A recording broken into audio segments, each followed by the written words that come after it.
नमस्कार दोस्तों, स्वागत है आपका हमारे इस चैनल धूप धुनुची आरती में। दोस्तों, भगवान की चंदन सेवा जो है गर्मी के समय किस प्रकार से करना चाहिए, इस बारे में आप लोगों में से कई ने पूछा है। तो आज जो है हमारा वीडियो उसके ऊपर ही है। तो सबसे पहली बात जो है, गर्मी के समय जो है वो चंदन सेवा भगवान के एक करना जो है वो एक बहुत ही पुण्य का कार्य होता है। कई लोग जो है वो केवल चंदन के लेपन करके रखते हैं अपने जो विग्रह होते हैं, और जो फोटो होते हैं उन्हें भी थोड़ा चंदन की टीका आदि लगा कर रखते हैं। पर केवल वही चंदन सेवा नहीं होती है।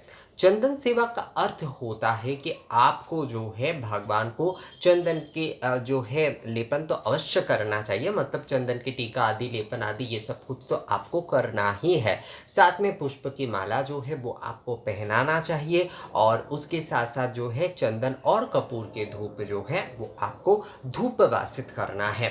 अब कुछ जो धुएं होते हैं ना, उससे भी एक प्रकार का ठंडाई होता है। तो आप कभी खुद भी जो है चंदन जलाकर, मतलब चंदन के छोटे छोटे काष्ठ के या फिर जो है अच्छे वाले चंदन के जो पाउडर मिलते हैं उसके साथ कपूर देकर जो है आप थोड़ा धूप करके देखिएगा। इससे जो है ना एक ठंडक फैलता है। जैसे कि पाउडर वगैरह लोग लगाते हैं ना एक प्रकार से, तो पाउडर वगैरह लगाने का कारण क्या होता है कि थोड़ा ठंडक मिलना। उसी प्रकार से जो है जो चंदन आदि का धूप जलाने से भी देखिएगा, उसके धुएं से भी जो है ना वो आपको एक ठंडक देगा। ये थोड़ा एक्चुअली हम लोग उतना करते नहीं है, उस मात्रा में चंदन या इन सारी चीज़ों का इस्तेमाल नहीं करते, तो उस वजह से हमें पता नहीं होता है। पर ये होता है दोस्तों, ये मैंने खुद करके देखा है। तो आप जो है चंदन की धूप विलास भगवान को अवश्य करिए। अगर आप जो है चंदन सेवा कराना चाहते, और पुष्पमाला जैसे ठाकुर जी की आप सेवा कर रहे हैं तो उन्हें तुलसी पत्र की माला भी पहना सकते हैं। उसके साथ जो है आप बहुत अच्छे से उसमें चंदन लगाकर वो माला जो है वो आप पहनाइए। पुष्प जो है पुष्प की पंखुड़ियों से जो है उनकी सेवा करिए, उसमें भी चंदन लगाकर सेवा करिए। अगर उतने सारे चंदन आप घिस नहीं सकते, जो अच्छे वाले जो पाउडर मिल जाते हैं उसे ही आप थोड़ा जो है पानी में घुलाकर वो भी आप जो है उन पुष्पों में देकर आप ठाकुर जी की जो है वो आप सेवा कर सकते हो। उसके साथ जो लेपन जो होता है अब वो भी आपको अवश्य करना चाहिए, जिसे अनुलेपन कहा जाता है एक्चुअली। वो भी जो है आपको अवश्य करना चाहिए। ठाकुर जी को जो है वो आपको अवश्य करना चाहिए। एक भाई ने मुझसे ये पूछा है कि उनके घर में राधा कृष्ण की भी सेवा होती है और देवी माँ की भी सेवा होती है। तो वो कह रहे थे कि इस समय जो है राधा कृष्ण की तो वो चंदन सेवा होती है, तो क्या देवी माँ की भी हम चंदन सेवा कर सकते हैं? तो पहली बात, इस तरह के सवाल क्यों मन में आते हैं मुझे सच में समझ में नहीं आता है। देखिए, एक मत में शायद किसी विषय को बहुत ज़्यादा मुख्यता दिया गया है। मतलब वैष्णव मत में या फिर वैष्णव पूजा पद्धति में जो है, मत से बढ़कर जो है पद्धति की अगर हम बात करें, पूजा पद्धति में जो है उसमें चंदन सेवा आदि को बहुत ज़्यादा महत्व दिया गया है। इसका अर्थ ये बिल्कुल नहीं है कि हम अगर जो है शिव पूजन कर रहे हैं, हम अगर देवी पूजन कर रहे हैं, हम अगर गणपति जी के पूजन कर रहे हैं या किसी और देवी देवता के पूजन कर रहे हैं तो उन्हें हम चंदन सेवा जो है वो नहीं कर सकते। इस प्रकार की धारणा ही जो है वो पहली बात जो है वो गलत है। तो इसलिए जो है इस प्रकार की भावनाओं को, इस प्रकार की धारणाओं को अपने मन में बिल्कुल बैठने मत दीजिए। आप जिस प्रकार से राधा कृष्ण की जो है आप सेवा कर रहे हैं चंदन से, उसी प्रकार देवी माँ की भी आप करिए।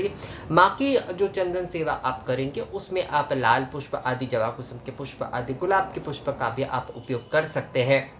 और उसके साथ साथ जो है एक जन ने मुझे ये भी कहा था कि गुलाब के पुष्प तो नहीं चढ़ाते, उसे विदेशी पुष्प कहा जाता है। तो ऐसा कहाँ पर है कि, और अगर देखा जाए तो हमारी चारों ओर आजकल हम ऐसी ऐसी चीज़ों का इस्तेमाल करते हैं। कई फल, कई सारी चीज़ें जो है वो अगर देखा जाए उसके हम ओरिजिन जो है वो अगर देखें तो वो भी किसी ना किसी प्रकार से कुछ चीज़ें जो है वो विदेश से जुड़े हुए हैं, तो हम उसका उपयोग भी ना करें क्या? तो इस प्रकार से जो है ना अपने मन को बेचैन मत करिए कि कौन से विदेशी पुष्प है, कौन से विदेशी फल है, वो भगवान को चढ़ाएंगे तो नाराज़ होते हैं। भगवान ऐसे किसी भी प्रकार के विषय को नहीं देखते हैं। भगवान जो देखा करते हैं वो आपकी मन की भावना को देखते हैं। आप बहुत सारे अच्छे अच्छे मिठाई और हलवा चढ़ाते, ये भगवान नहीं देखते हैं। भगवान देखते हैं कि वो किस मन से दे रहे हैं।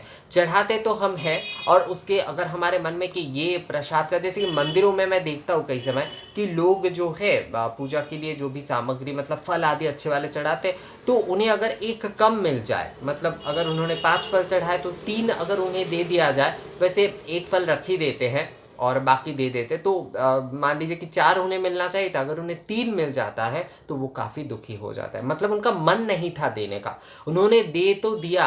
अगर उनका मन होता तो उन्हें ये कह देना चाहिए कि नहीं, ये 5 फल ही जो है वो आप रखिए और यहाँ पर से थोड़ा जो प्रसाद है बस वो आप हमें दे दीजिए। मतलब मन हमारा नहीं होता है, हमारा मन हमेशा लेने की तरफ ही जो है झुका होता है, हम किसी भी वस्तु को जो है पूर्ण निवेदन नहीं कर पाते। तो इस प्रकार की मन को ना आप चाहे बहुत अच्छे अच्छे कीमती फल आदि देते हैं, उससे कोई फ़र्क नहीं पड़ता है इसमें, क्योंकि आपके मन ही जो है हमेशा उस चीज़ में अटका हुआ है कि वो कब मैं लूँगा, तो वो पूर्ण निवेदन किस प्रकार से हुआ। तो ये सारी भावना जो है ना, इसलिए भगवान जो है वो हमेशा मन को देखते हैं। तो जो लोग इस प्रकार के विदेशी फल आदि इन सारी चीज़ों में जो है वो थोड़ा विचलित हो जाते हैं, मैं कहूँगा आप बिल्कुल विचलित मत होइए। तो माँ को जब आप सेवा कर रहे हैं तो उसमें आप जो है रक्त चंदन जो है उसका आप इस्तेमाल करिए। आप जो है गुलाब के पुष्प का, जबा कुसुम के पुष्प का, जबा पुष्प का, बेलपत्र का जो है वो आप इस्तेमाल कर सकते हैं। रक्त चंदन के साथ साथ आप जो है पीले चंदन भी माँ को चढ़ा सकते हैं। अगर नहीं है इन दोनों में से कोई तो सफ़ेद चंदन भी दिया जा सकता है, उसमें समस्या नहीं है। अगर नहीं है तो सफ़ेद चंदन दिया जा सकता है। पर माँ की पूजा में जो है रक्त चंदन या फिर जो कि हरी चंदन जो कि पीले चंदन होते हैं, वही मूल रूप से जो है वो इस्तेमाल करना ज़्यादा सही होता है। पर हमारे इस तरफ भी जैसे कि पीले चंदन बहुत ज़्यादा नहीं मिलता है, तो यहाँ पर रक्त चंदन और सफ़ेद चंदन इन दोनों का ही ज़्यादा इस्तेमाल होता है। तो अगर आपके पास रक्त चंदन नहीं है, उत्तर की तरफ कई लोगों के पास रक्त चंदन नहीं है और वो थोड़ा परेशान हो जाते हैं कि माँ की सेवा हम कैसे करें, तो आपके पास जो चंदन है आप उसका इस्तेमाल करके भी माँ की पूजन कर सकते हैं, उसमें बहुत बड़ी कोई समस्या नहीं है। बस एक बात का आप ध्यान रखिएगा, क्योंकि कुछ दिन पहले मुझे एक जन कह रहे थे कि वो चंदन में जो है वो रोली या कुमकुम मिलाकर जो है वो माँ को अर्पण करते। नहीं, ये किसी भी प्रकार का कोई चलन नहीं हुआ। आपके पास रक्त चंदन नहीं है तो आप उसका विकल्प इस तरीके से बना रहे, तो ऐसा बिल्कुल नहीं है, ऐसा बिल्कुल विषय नहीं है। आपको अगर कुमकुम, रोली आदि चढ़ाना है तो आप अवश्य चढ़ाइए, पर जो है वो चंदन में उस तरह से मिला के नहीं चढ़ाना चाहिए। जो भी चीज़ जो है उसे उसी प्रकार से शुद्धता से आप चढ़ाइए। चंदन जो है उसके मूल रूप में आप चढ़ाइए, घिसा हुआ चढ़ाइए, या फिर अगर आप जो है पाउडर का पेस्ट बना कर दे रहे तो भी ठीक है, पर उसमें जो है आपने बहुत सारी चीज़ें मिला दिया तो ये बिल्कुल ठीक नहीं। अब कुछ जगह पर जैसे केसर मिलाया जाता है तो वो एक अलग पूजा के विधान होते हैं, उस बारे में मैं यहाँ पर नहीं कहूँगा। पर वो क्योंकि फूल के जो होते हैं रेणु होते हैं तो वो मिलाए जा सकते हैं, जैसे कमल पुष्प के रेणु भी जो है वो चंदन में मिलाए जाते हैं, तो वो अगर आपको मिलता है तो ठीक है। पर उसके साथ रोली या फिर सिंदूर ये सब कुछ मिलाकर आप उसे लाल करके चढ़ा रहे हैं, वो बिल्कुल भी सही तरीका नहीं होता है। शिव जी को भी जो है अगर आप चंदन सेवा करना चाहते हैं तो सफ़ेद चंदन से बहुत अच्छे तरीके से जो है शिवलिंगों को आप मतलब चंदन से सज्जित करिए, चंदन आप लगाइए और बेलपत्र आदि ये सब कुछ दीजिए। गणपति जी को भी जो है रक्त चंदन प्रिय है तो आप उन्हें उस प्रकार से सेवा करिए। तो देखिए दोस्तों, आप जिन भी देवी देवता की सेवा कर रहे हैं, मूल विषय यही है कि आपको उन्हें चंदन का लेपन करना है। पुष्प आदि जो है वो आपको उन्हें माला बनाकर जो है उसमें चंदन लगाकर जो है वो आपको पहनाना है। उसके साथ साथ जो है आपको जो पंखुड़ी होते हैं उसमें भी, जो फूलों के जो पंखुड़ी होते हैं उसमें भी जो है चंदन लगाकर आपको उन्हें बरसात, जैसे इस प्रकार से बरसात करते हैं ना, उस प्रकार से जब आप पूजा कर रहे हैं तो वो आप दीजिए। उसके साथ साथ जो चंदन के धूप है वो भी आप दीजिए। कई लोग ठंडे के लिए जो है भगवान के सामने इस समय जो गुलाब जल आदि होते हैं वो रखते हैं एक बड़े पात्र में, जो तो वो भी रखे जा सकते हैं। चंदन के जल भी जो है वो रखे जा सकते हैं, कई लोग ऐसा रखते हैं, तो ये जो है वो रखे जा सकते हैं। एक्चुअली मैं भी जो है एक प्रकार से दूसरे तरीके से रखता हूँ, कभी अगर मतलब समय मिला तो मैं वो दिखाऊंगा एक्चुअली जो है किस प्रकार से जो है गुलाब के जल आदि आप रख सकते हैं। और आचमन के जल तो हमेशा आप रखिएगा ही रखिएगा। गर्मी के समय आचमन का जल अवश्य रखिएगा दोस्तों, और भर के रखिएगा। कई लोग जो है पीने के जल की व्यवस्था भी करते हैं, शरबत की व्यवस्था भी करते हैं, तो ये सारी चीज़ें आप अपने हिसाब से कर सकते हैं, पर आचमन के जल अवश्य रखिएगा। और एक कटोरी में जैसे कि चंदन का जल, गुलाब का जल आप भर के रख रहे हैं सामने जो है ठंडाई के लिए, जैसे कि फैन के सामने जैसे बर्फ़ रखने से ठंडाई होता है, तो उस प्रकार का एक भावना होता है इसमें, तो आप ऐसा कर सकते। पर कई लोग क्या करते हैं, गोपाल जी के विग्रह को होता है या फिर शिव जी को होता है या शालिग्राम शिला को जल में डुबो के रखते हैं इस समय। ये बिल्कुल भी सही तरीका नहीं है। गर्मी के समय जो है आप जो है उनके पुष्प सेवा, चंदन सेवा इस प्रकार से करिए, मतलब चंदन सेवा जो है वो आपको करना चाहिए उनके ठंडाई के लिए, पर जो है शीतलता के लिए जो है, पर कभी भी जो है जल में डुबोकर नहीं रखना चाहिए। पानी में डुबोकर बहुत लोग रखते हैं, ये बिल्कुल भी सही तरीका नहीं है। इस प्रकार का तरीका जो है कभी भी मत अपनाइएगा। ये जो है ये बिल्कुल भी सही तरीका नहीं है कि जल में जो है वो जैसे डुबोकर आदि रखा जाता है। ये तरीका बिल्कुल भी एक सही तरीके में नहीं आता है दोस्तों। तो बस इन चीज़ों का आपको बस थोड़ा थोड़ा ध्यान रखना है, और इसी प्रकार से जो है चंदन की सेवा आदि आपको करना है।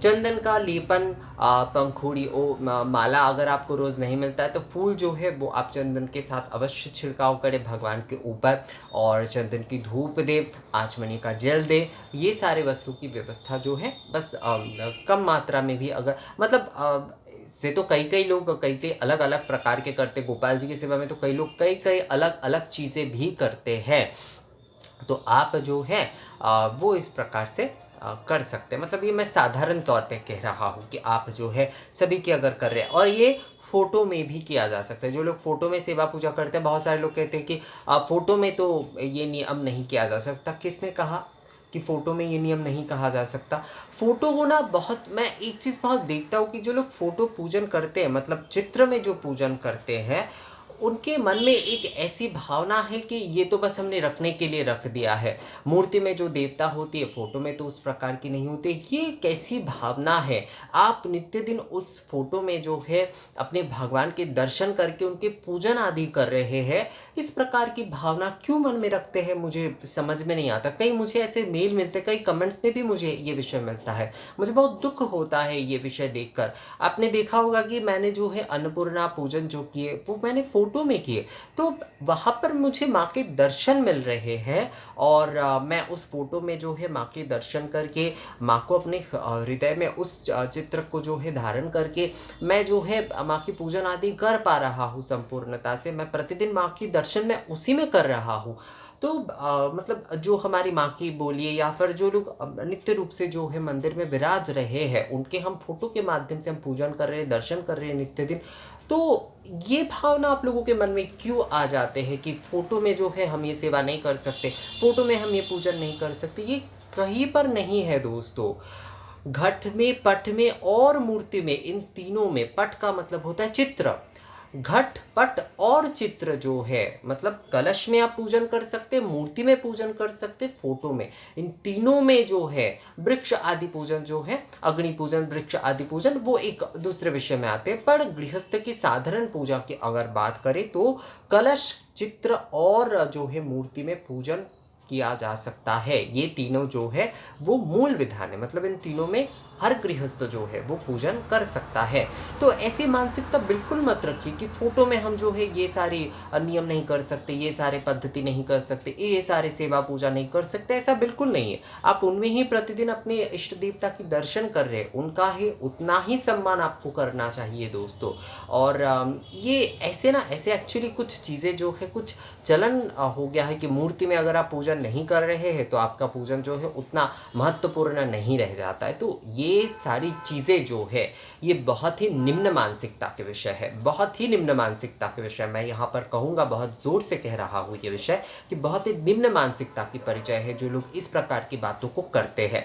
अपने भगवान को जो है वो उस फोटो के माध्यम से नित्य दिन दर्शन करते हैं, पर उनके मन में भावना इस प्रकार की है। तो मैं कहूँगा ये बहुत ही निम्न मानसिकता है, और किसी की भी इस प्रकार की बातों में बहकर आप जो है इन सारी चीज़ों से बिल्कुल परेशान या विचलित मत होइए। आप उन फ़ोटो में भी जो है धूप सेवा कर सकते हैं। चंदन जो है आप उनके ललाट में दीजिए, उनके वक्षस्थल में दीजिए, और जिस तरह से जैसे कि लेपन करते हैं मूर्ति में, तो फ़ोटो में तो हाँ, फ़ोटो में तो हम उस तरीके से जो है उतना चंदन आदि नहीं लगा सकते, पर आप जो है उसमें भी जो है अपने समझ के अनुसार जैसे वक्षस्थल में दे सकते हैं, नाभि स्थल में दिया जा सकता है, ललाट में दिया जा सकता है, बाहू में दिया जा सकता है। इस प्रकार से जो है आप चंदन जो है सेवा कर ही सकते हैं। और पंखुड़ी छिड़काव करना, जो आचमनीय का जल देना, सामने जो है एक चंदन या गुलाब के जल के पात्र जो है वो रखना, चंदन और कपूर के धूप सेवा करना, ये तो किया ही जा सकता है चित्र में भी। तो इस प्रकार की किसी भी प्रकार की मानसिकता मत रखिए कि केवल जो है वो हम मूर्ति में पूजन कर रहे तभी जो है हम ये सब कुछ कर कर सकेंगे। ऐसी मानसिकता ना बिल्कुल भी सही नहीं है। अपने भगवान भगवान हमारे हर वस्तु में विराजते हैं। कई लोग अग्नि से मैं उस दिन एक जन से बात कर रहा था, एक एक्चुअली किताब में पढ़ रहा था, तो वहाँ पर वो लोग अग्नि के सेवा पूजा करते, अग्नि के माध्यम से जो है वो भी सनातन पंथी है। ऐसा नहीं कि वो किसी दूसरे पंथी है, वो सनातन धर्म से ही आते हैं, और सनातन पूजा पद्धति का ये भी एक अंग है कि तीनों वक्त जो है अग्नि प्रज्वलन करके उनके पूजन आदि करना। ये नियम, ऐसे ऐसे नियम ना एक्चुअली बहुत लुप्त होते जा रहे हैं। हर नियम तो लिखित रूप से नहीं है। कई लोग ये कहते हैं कि लिखित रूप से तो ये नहीं मिलता है, इस प्रकार से ये वो, तो ये जो है आपको शायद एकत्रित रूप से लिखित रूप में नहीं मिलेंगे, पर कई जगह पर इसके जो है छोटे छोटे वर्णन और इसके कई सारे वर्णन जो है वो मिल जाते। तो अग्नि रूप में, मेरा यहाँ पर उदाहरण देने का विषय यही है कि अग्नि रूप में जो है वो लोग दर्शन कर रहे हैं, तो हम फोटो में क्यों नहीं कर सकते? चंदन सेवा आदि बिल्कुल कर सकते हैं।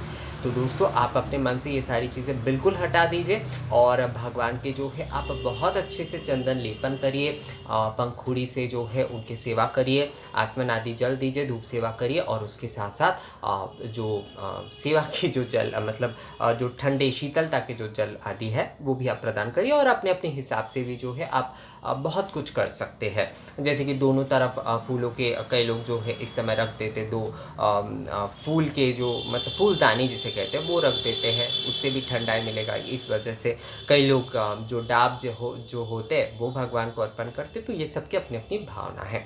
तो चंदन सेवा साधारण तौर पर यही था दोस्तों।